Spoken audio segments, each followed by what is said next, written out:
প্রিয় দেশবাসী, আপনারা দেখছেন সেই গরিবের ফেরিওয়ালা। আমি আজকে দেখাবো এই জান্নাত কোথায় পাওয়া যায়। নামাজ পড়েন, রোজা করেন, ভালো কাজ করেন, কিন্তু এক নাম্বার জান্নাত হলো আমার মায়ের পায়ের নিচ। প্রতিটা মানুষের কিন্তু দায়িত্ব কিন্তু এভাবে মায়ের পায়ের সন্তানের বেশ। আজকে আপনাকে দেখার চেষ্টা করব যে এই যে মা, এই মা পারে না, পা দিয়ে পারে না, তাই আমি মার পা ধুয়ে দেওয়ার চেষ্টা করছি। এদিকে আমাদের আমাদের এদিকে এই যে পা ফাটা, এই পা ফাটার কারণে বউরা কেউ দেখে না, কিন্তু প্রতিটা সন্তান কিন্তু এই জান্নাতের ঠিকানা হলো এই।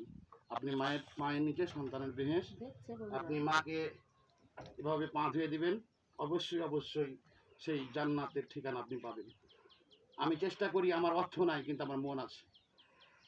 আর যার অর্থ আছে তার মন নাই, কিন্তু আমার অর্থ নাই, কিন্তু আল্লাহ আমার এমন মন দিয়েছে যে প্রতিটা মানুষ কিন্তু এই চেষ্টা এই জিনিসগুলা কিন্তু করা উচিত। অবশ্যই অবশ্যই বেশি বেশি শেয়ার করবেন। আর এই যে মা আমার, যে গরিব দুঃখী মানুষগুলোর পাশে যে দাঁড়ায়, এই পাশে দাঁড়ার জন্য এই মা আমাকে 2 কেজি 3 কেজি চাউল, তরকারি লক করে দেওয়ার চেষ্টা করি, যাতে তুমি লক করে যাও, মানুষগুলোকে দাও।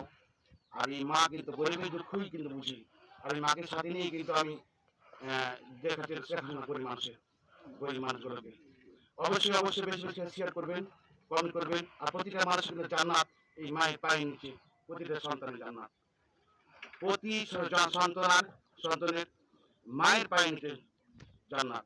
অবশ্যই অবশ্যই বেশি বেশি শেয়ার করবেন আর কমেন্ট করবেন, আর সারা বিশ্বকে দেখিয়ে দিবেন জান্নাত কোথায় পাওয়া যায়। আসসালামু আলাইকুম।